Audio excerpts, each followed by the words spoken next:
Sí, buenas tardes a auditorio de Cero Televisión. Estamos aquí haciendo algún aporte a la nota de coyuntura de esta transmisión que se da por internet.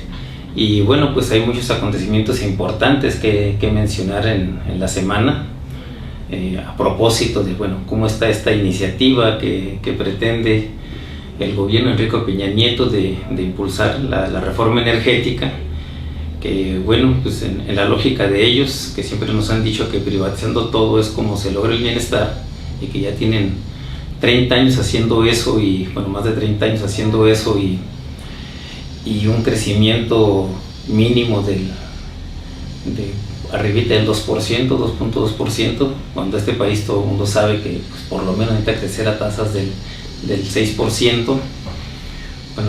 Tienen estos 30 años diciéndonos que se tiene que privatizar, y pues el asunto ya ha generado una enorme polémica y un enorme descontento en todo el país. Están estas manifestaciones que, aunque se han hecho quizás un poco tardías, quizás se necesitaba reactivar desde antes el movimiento y el descontento social de Andrés Manuel López Obrador, pues han sido concentraciones muy numerosas y además muy significativas de lo que la gente está pidiendo. Por ejemplo, el domingo pasado, mientras que Andrés Manuel hacía una petición de que se le pidiera a Enrique Peña Nieto que llevara a cabo una consulta nacional, pues la gente allí empezó de repente a gritar paro, paro, paro nacional, y Andrés Manuel a tratar de hacerse oír de que esto era lo más correcto. ¿De qué es de lo que estamos hablando cuando Andrés Manuel plantea que hay que hacer esta consulta? ¿Cómo fue saliendo esta consulta?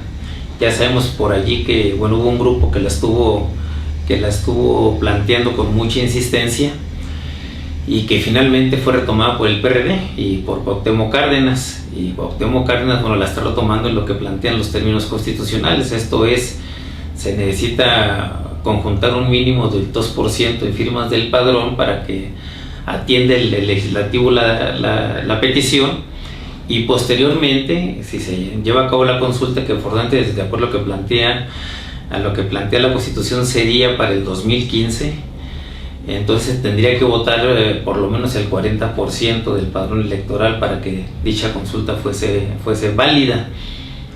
Y pues hay muchos que no están de acuerdo con eso. Ya lo planteó la última vez que a través de aquí de esta emisora de Cero Televisión, el Gerardo Fernández Noroña, cuando dice, una consulta, ¿por qué vamos a poner a consulta lo que es de todos nosotros?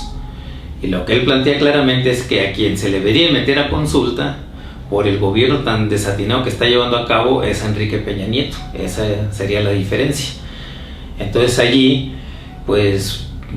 como que sí hay un mar enorme, un abismo de diferencia. Aunque esté el mismo planteamiento de, hay que defender la industria del petróleo, una cosa es que pongamos a consulta lo que es de nosotros, y otra cosa es que pongamos a consulta a quien está gobernando tan mal y que está gobernando solo para los grandes empresarios. Esta sería la diferencia fundamental.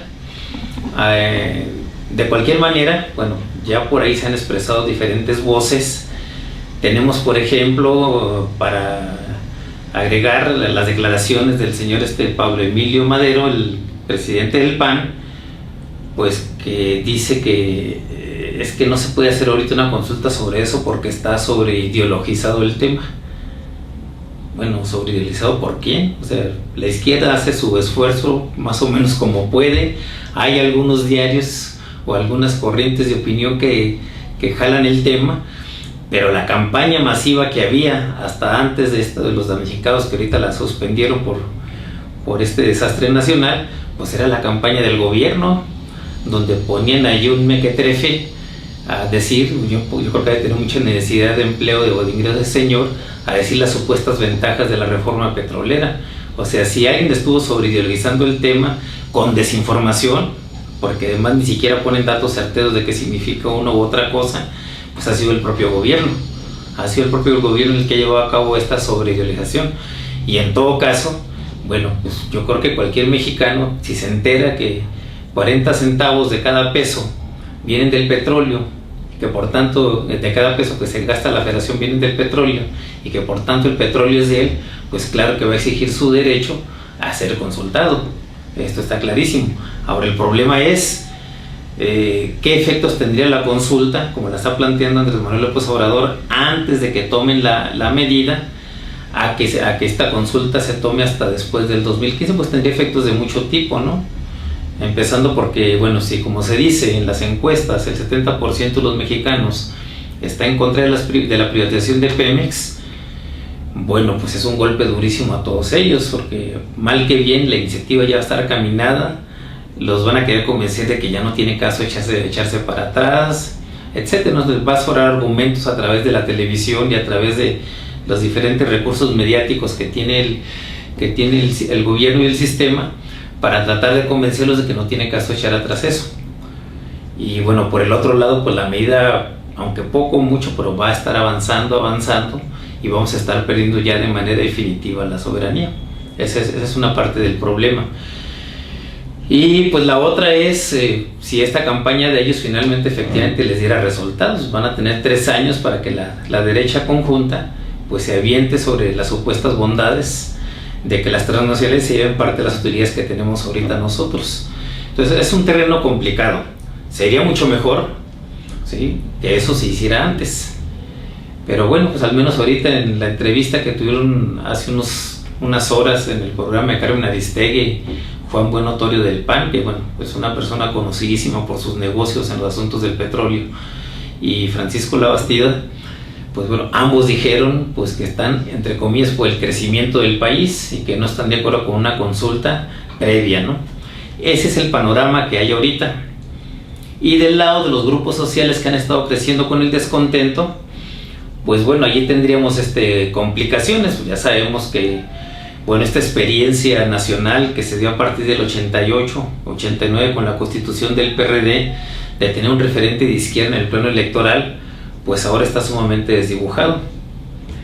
Y bueno, hay diferentes esfuerzos. Está Morena por un lado, Cuauhtémoc Cárdenas empujado con las cuestiones del petróleo, el movimiento social y popular agrupado alrededor de la Coordinadora Nacional de Trabajadores de la Educación, y bueno, un nuevo esfuerzo que trata de aglutinar todo lo que tendría que ver pues con este movimiento popular y las corrientes progresistas del cristianismo, gente de la Iglesia Católica, pues, pero que no tiene obviamente la visión de estos jerarcas que se codean con los grandes magnates del país, sino más bien un compromiso pues con los más desprotegidos, con la gente que pues está en condiciones de marginalidad en el país. Han estado empujando una organización, a lo que ellos llaman una proclama, con un documento caracterizando qué tamaño está la situación en el país y de que hay que frenar esta iniciativa de reforma energética del régimen y llamar a la desobediencia civil a todo el país, a que la gente se manifieste y haga explícito pues su descontento con esta iniciativa. Este es el horizonte amplio. ¿Cómo se podría ver este asunto de que, bueno, Cárdenas lanza la iniciativa, la propuesta en agosto, y Andrés Manuel López Obrador la retoma el 8 de septiembre, pero en lugar de plantearla hasta el 2015, la está planteando pues a lo que tenemos encima, ¿no?, antes de que se apruebe la iniciativa? Bueno, obviamente sería mucho mejor que se consultara a la gente desde ahorita y se desarrollara una amplia campaña para que todo el mundo pudiera expresar, no como hace sus foros del Senado, pues que ya sabemos que los hace muy controladitos y muy digeribles para que no avancen de un espacio que a ellos no les convenga. Bueno, para que hiciera esta amplia consulta. Si esto sucediera, pues es evidente que la iniciativa se tendría que suspender y bueno, a lo mejor no se aprueba en este periodo de sesiones, pero quizás tuvieran la pauta para aprobarla en el siguiente periodo de sesiones. Pero no, resulta que ellos que se mueren de la prisa. Tienen 30 años ensayando privatizaciones, ha sido un rotundo fracaso el asunto. Tenemos, eso sí, 15 grandes millonarios en la lista de Forbes, pero quiebras una tras de otra en la pequeña y mediana empresa, que antes eran las grandes generadoras del empleo. Ahora, de los alrededor de 50 millones de personas que ellos mencionan de población económicamente activa, pues pequeñas y medianas empresas, en el mejor de los casos, le andan dando empleo como unos 15 millones de mexicanos. Las grandes empresas, las de los grandes negocios, esas sí no necesitan preocuparse con eso, ¿no? Ellos con 4 millones por su alta tecnología y ganancias desarrolladas, pues ellos con 4 milloncitos, 3 millones de empleos que generen es suficiente, pues tienen controlado todo el país. El gobierno pues otros 3 millones y bueno, el gran generador del empleo pues es la microempresa, ¿no? Esta microempresa de la que tanto se ufanaba Vicente Fox, y que no es más que el recurso desesperado de la gente una vez que no tiene forma de cómo contratarse, pues de buscarle a través de su casa, hacer un changarrito, invitar al hermano, al tío, al sobrino, y pues con eso tratar de hacer una pequeña economía. Ese es el futuro ahorita de todos los mexicanos, o sea, de los 51 o 52 millones que se mencionan de mexicanos en edad de trabajar, bueno, hay 2.6 que reconoce el gobierno que son desempleados, pues el desempleo oficial, el 5.2% del que hablan ellos, y el resto, pues bueno, 18 millones es economía familiar, y ya sabemos de qué se trata esa economía familiar, pues el propio PRI lo ha reconocido ahora que ya empezó a manejar las cifras del INEGI. 6 de cada 10 empleos, o sea, 6 de cada 10 son informales. Esto es, no tienen seguridad social, empezando por ahí, no tienen planta permanente, no tienen los derechos y prestaciones que debe tener un buen empleo, tal y como lo plantea la Constitución, ¿no? Entonces, bueno, ese es el esquema que se tiene del trabajo. Y bueno, como ahorita, frente a esta encuesta, pues sí, los empresarios se posicionan apoyando abiertamente al gobierno, y el gobierno, bueno, ahorita está callado. Hay voces del priismo que han dicho que no van a la consulta, pero lo real es que pues, ellos son los que presentaron esta iniciativa, ¿no? Esta iniciativa que pues cuya característica principal, y eso lo tienen que entender todos los mexicanos, la propuesta de reforma energética significa ni más ni menos que el Estado deje de considerar el petróleo y a la electricidad como recursos estratégicos del país. Y al no ser recursos estratégicos, pues entonces pues se van ahora sí que al mercado de la oferta y la demanda y al ganón de quien la tenga, ¿no? O sea, Pemex, estrictamente hablando, ya no va a manejar el petróleo, y como por lo que están planteando, pues se van a venir encima todas las transnacionales del petróleo a hacer su agosto aquí a este país. Allí la iniciativa de ingresos que está planteando Luis Videgaray, el secretario de Hacienda, pues bueno, es mucha cantaleta, pero finalmente es lo mismo. Si vamos a perder recursos, porque se van a perder recursos, para este año, por ejemplo, y se estimaban que del ingreso, el petróleo iba a equivaler al 32%, ya sabemos que esto va más arriba, ¿no? Ellos calculaban un precio del petróleo, del barril de petróleo, en $85, y el promedio que reconocen ahorita antes de que termine el año es que va a terminar en $98, o sea, $13 más, o sea que es mucho más del 32%.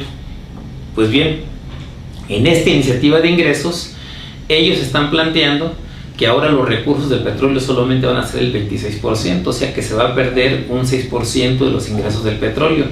Sin embargo, esto para nada está reflejado en el presupuesto de Pemex. El presupuesto de Pemex es muy similar al del año anterior. Entonces, lo que están hablando es pues de que ya están pensando incluso que va tan rápido el asunto que ellos le van a regalar, ya tiene estimado un espacio de qué parte de la renta ya le van a regalar a las empresas transnacionales para el año venidero. O sea, ya están haciendo cuentas alegres, o quién sabe qué piensan hacer con ese dinero, ¿no? Porque tampoco se refleja en el tamaño de la producción que están anunciando para el año que entra, que es muy similar a la de este año. Entonces ya por ahí hay un faltante. Lo que sí está claro es a quién se lo van a cobrar. O sea, la deuda se incrementa casi 300,000 millones de pesos. A lo mejor para mucha gente no tiene sentido que le digan que aumentó de 300,000 millones de pesos la deuda para el año que entra. Bueno, la deuda que tiene este país, el global, ya completita, sumando los 450,000 millones de pesos con los que se endeudaron los gobiernos estatales para hacer sus campañas electorales a costa de la gente, estamos hablando con 5 billones y ya va para casi 6 billones de pesos la deuda. Es una cantidad altísima. Ellos en su proyecto de presupuesto de egreso están contemplando que el PIB, el Producto Interno Bruto, la riqueza nacional que genera este país, la están estimando en 17 billones de pesos, 17.6 billones de pesos.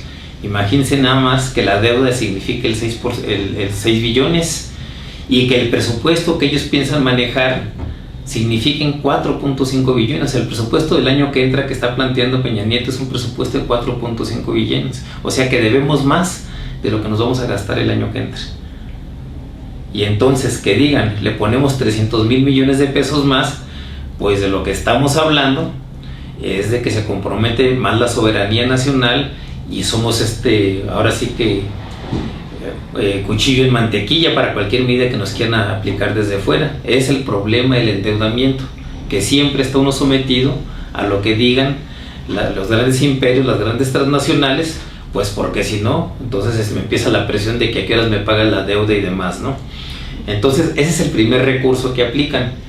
El segundo recurso que aplican es incrementar los impuestos, y ya sabemos a quién, a la clase media, a esos sectores que, bueno, los echan encima de toda la gente, a esta gente que anda en el automóvil, que proteste porque los peatones se atreven a atravesar las calles e interrumpir su circulación. Pues a estos es a los que se van a fregar, esos que siempre están con ellos, esos que siempre están soñando con volverse ricos, pues para ellos es la carga de impuestos una vez más, ¿no? Dicen allí que van a tener conmiseración de ellos y a lo mejor reducen lo de las colegiaturas, pero lo real es que todo el esquema de nueva ley de ingresos va directito contra los sectores medios.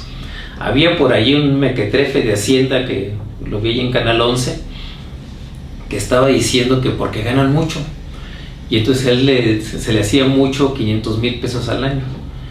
O sea, 500,000 pesos al año, si lo dividen entre 12, pues cualquiera hace matemáticas elementales, que son 41,000 pesos. 41,000 pesos son lo que ganan los jefes de departamento, es lo que ganan los subdirectores, es lo que ganan los altos especialistas técnicos que tiene el país, es lo que gana la gente que está en los microchangarros. O sea, es lo que gana la gente que realmente está sosteniendo el país, porque sabemos además que hay salarios de sueldos de más de 200,000 pesos de los altos funcionarios, toda esa bola de inútiles que forman parte de las burocracias partidarias y que nomás se andan cambiando el puesto unos con otros. No, pero aquí estamos hablando de la parte medular de quien realmente garantiza la producción y los servicios de este país. A ellos son a los que les van a cobrar los impuestos, ¿sí? Bueno, hay algunos que nos pegan a todos, ¿no? Por ejemplo, esta parte que piensan aumentar también el asunto en las rentas, ¿no? Pues eso obviamente son millones de mexicanos los que padecerían ese problema. Pero así en lo global es los sectores medios lo que ellos están atacando. Entonces, ahí nos damos cuenta que hay una correspondencia enorme entre lo que es la ley de ingresos, lo que se va a gastar el año que entra, y la reforma esta que ellos piensan desarrollar. Ya nos están diciendo cómo le van a hacer. Pues no van a sacrificar a las grandes empresas. Por ahí mencionaron ellos que se iba a eliminar el régimen de consolidación fiscal. El régimen de consolidación fiscal ahorita equivale a alrededor de unos 200,000 millones de pesos que literalmente se les regalan a las grandes empresas. Pero ya por ahí sale Hacienda a decir que esto va a ser en plazos y quién sabe hasta cuándo. Lo real es que la ley de ingresos de ahorita lo que refleja es el incremento de los impuestos a los sectores medios. Y obviamente que esos sectores medios se deben de revelar. Yo a estas alturas no me explico cómo tienen toda esta carretada de mes tras mes, tras mes, tras mes, que les han estado incrementando el precio de los combustibles, particularmente el de la gasolina. Ahora les dicen que se los van a perdonar, que se los van a bajar a la mitad. Pues ¿qué clase de ayuda es esa? O sea, lo que está muy claro es que la gente que desarrolla el mejor esfuerzo para salir adelante es siempre la gente más sacrificada, porque es la gente que ellos tienen cautiva para cobrarle esos impuestos. Eso está clarísimo. Bueno, yo creo que la gente de los sectores medios debería estarla pensando con quién se la juega. O sea, yo no sé para qué le sirve a alguien de un sector medio estar apoyando a gente como Slim. A Slim no le va a pasar nada con este esquema de los nuevos impuestos, ¿eh? O sea, Slim gana carretadas de millones, de miles de millones de dólares al año. O sea, obviamente ni de casualidad se ha perjudicado con esto. Y sí necesitan una política más nacionalista.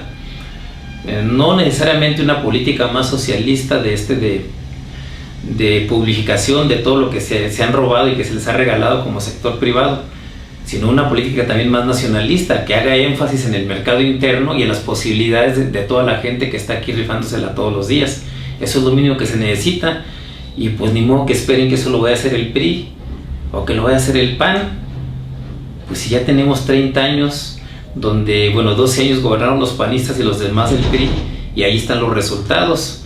Son resultados funestos para todos los sectores medios de este país, en general para todo el país. Los pobres pues han ido aumentando, el ingreso real de la gente se ha ido deteriorando, los salarios se han deteriorado alrededor de un 80%, que es una cosa altísima. O sea, se gana una quinta parte de lo que se ganaba en 1980. Mucha gente a lo mejor no lo percibe, pero pues, sin nada más en darse cuenta de todo el esfuerzo que han hecho y lo poquito que han avanzado, para que se dieran cuenta de ello. O sea, hace falta una política distinta. Ahí entonces lo que vemos es, tenemos la parte de la reforma energética como algo que seguramente va a seguir adelante. No se ve ninguna disposición del Ejecutivo ni del Legislativo de frenar la iniciativa, y pues como ellos dicen tienen la mayoría, es una mayoría que ganaron con 3 fraudes electorales en los últimos 24 años. Este último, que ni siquiera se han tomado la molestia de aclarar de dónde llegó todo el dinero que tan salvajemente repartió por todo el país Enrique Peña Nieto, ¿sí? O sea, tiene una representatividad muy dudosa, además de las cuotas partidarias que se anexan más allá de las propias elecciones, mucho más allá de las propias elecciones. Y con esa representatividad, entre comillas, ellos quieren vender lo que no es de ellos.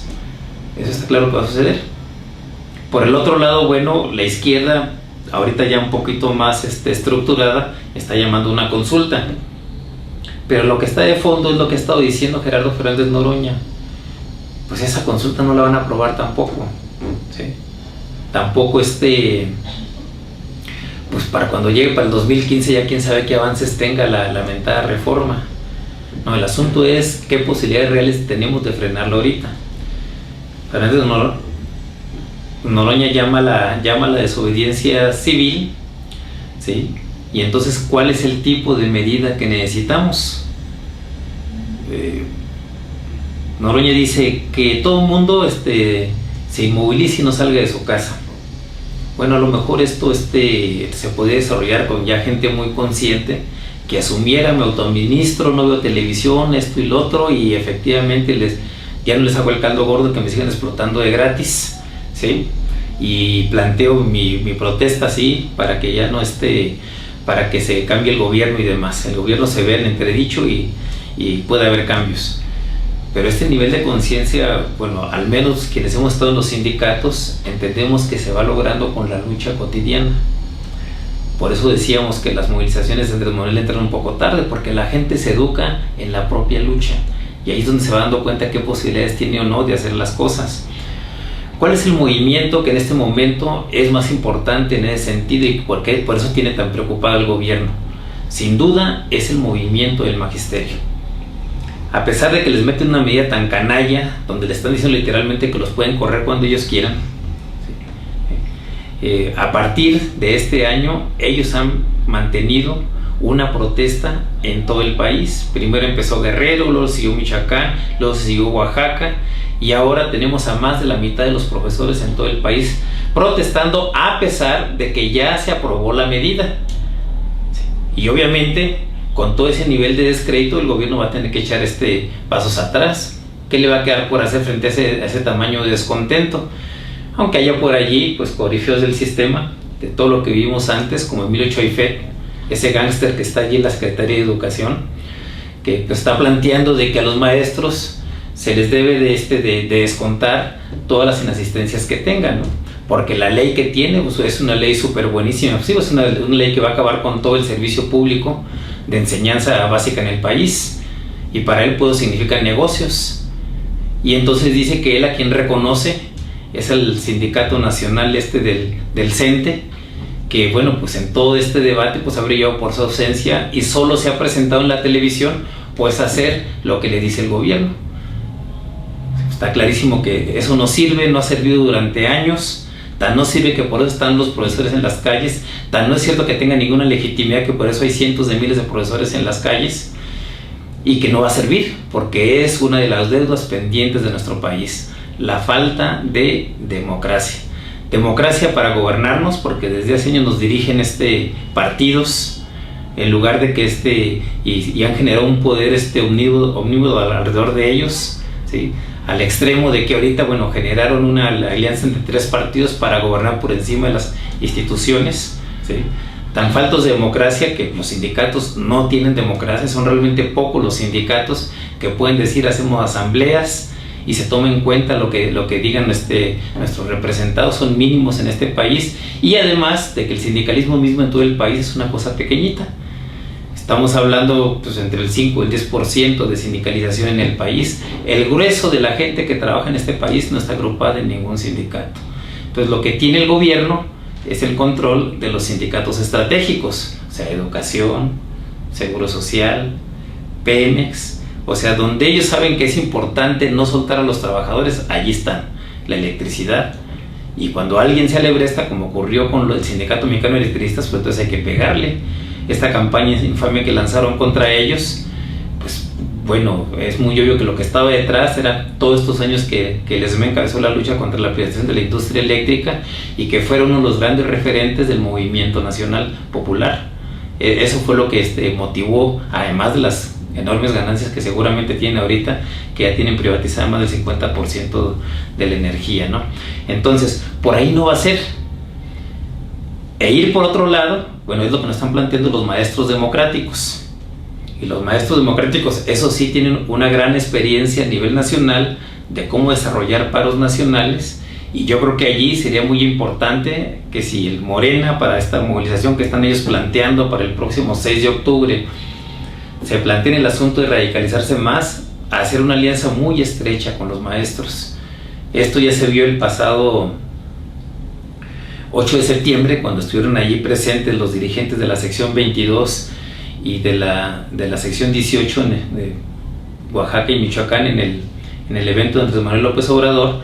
Pero esto es importantísimo para que crezca la confianza de todos los mexicanos en el país de que se puede generar una ofensiva de esa naturaleza, porque claro que se puede hacer.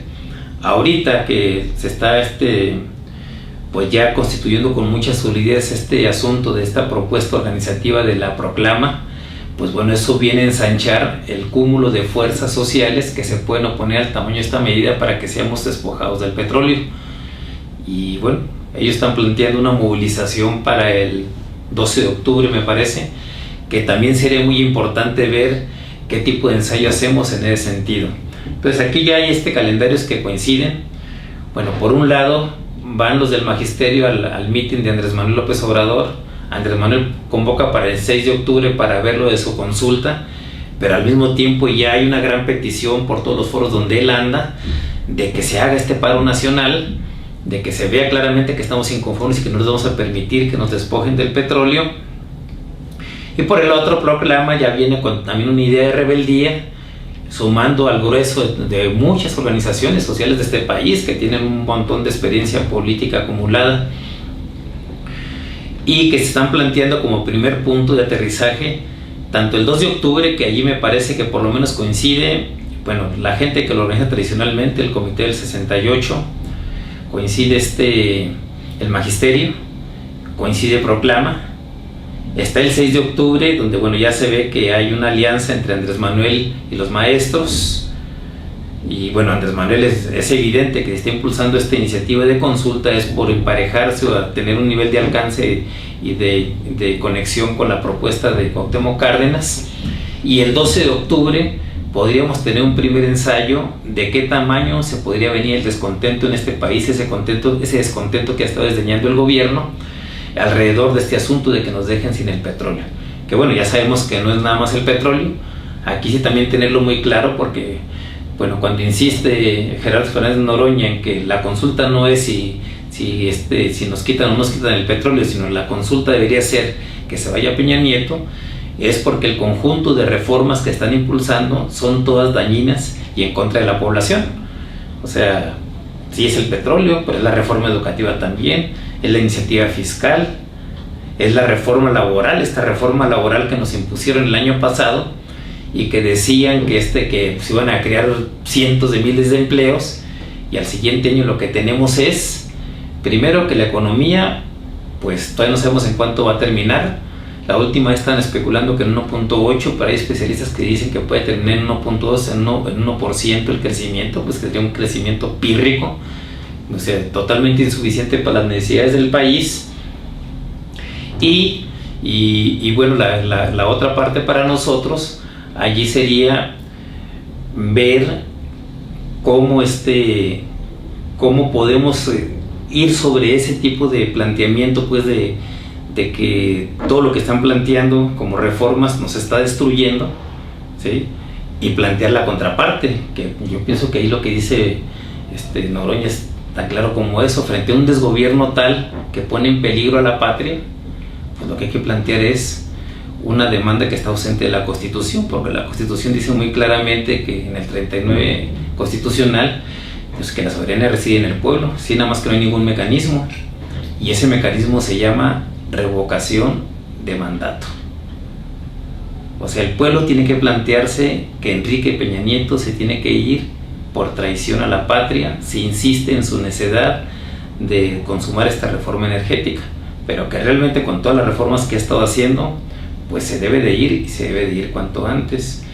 ¿Cuáles son las fuerzas que van a estar en juego para eso? Bueno, ya las mencioné.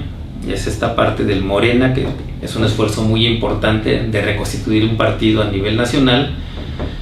El propio PRD, de lo que quede de él y de las incongruencias de quienes lo están manejando ahorita y de cómo lo pueda sacar adelante eso Cuauhtémoc Cárdenas. El Proclama, que está agrupando un montón de organizaciones políticas y sociales del país. Y bueno, hay un sector que me parece importantísimo, que los medios han insistido mucho en desdeñar, que dicen que se apagó: los jóvenes. Los jóvenes, porque, bueno, esta forma como los jóvenes se plantearon frente a la elección del 2012, denunciando claramente, y bueno, tenían razón sobrada, lo que iba a hacer el gobierno de Peña Nieto, o el desgobierno de Peña Nieto, pues bueno, eso lo único que asoma es toda una rebeldía de quien no tiene futuro ya en este país. O sea, estamos hablando de que las encuestas de la juventud, pues ahorita arrojan como entre 8,5 y 9 millones de jóvenes que ni estudian ni trabajan. Pero no solo eso, pues tampoco hay empleo para los que salgan de las instituciones medias y superiores de este país. Tampoco hay empleo para ellos, ¿sí? Y esa es la gran farsa, finalmente, que hay aquí. O sea, el gobierno diciendo que hay 2.6 millones de desempleados, pero tienen 1.2 millones ocupados temporalmente, 5 millones entre los que no reciben percepciones o no reciben remuneraciones de ningún tipo, 6.2 millones que ya perdieron la esperanza de buscar empleo porque saben que no lo van a encontrar, 2.5 millones que no están disponibles, que les gustaría tenerlo, pero tienen ahorita algo que les impide tenerlo. O sea, es una farsa completa las estadísticas del INEGI. ¿Por qué? Porque realmente el desempleo del país, pues fácilmente anda rondando ahorita como los 15 millones de mexicanos, lo cual sería pues literalmente como 6 veces más de lo que están declarando ellos como desempleo. Y allí están involucrados muchos jóvenes que ahorita, pues si no tenían esperanza, al menos la van a tener después de que se apruebe la reforma energética. Estas son las fuerzas que van a estar allí disputando un espacio de cómo ser protagónicas en el escenario, que se ve un escenario muy muy agitado, un fin de año que siempre es agitado, pues porque se discute la ley de ingresos, el presupuesto de egresos, y a fin de año siempre terminan ellos aplicándonos alguna canallada aprovechando las fiestas decembrinas, y que ahora se ve muy agitado y con muchos actores en busca de tener allí una preponderancia en el escenario político del país. Pues esta es la nota de coyuntura para Cero Televisión, y bueno, nos vemos la próxima.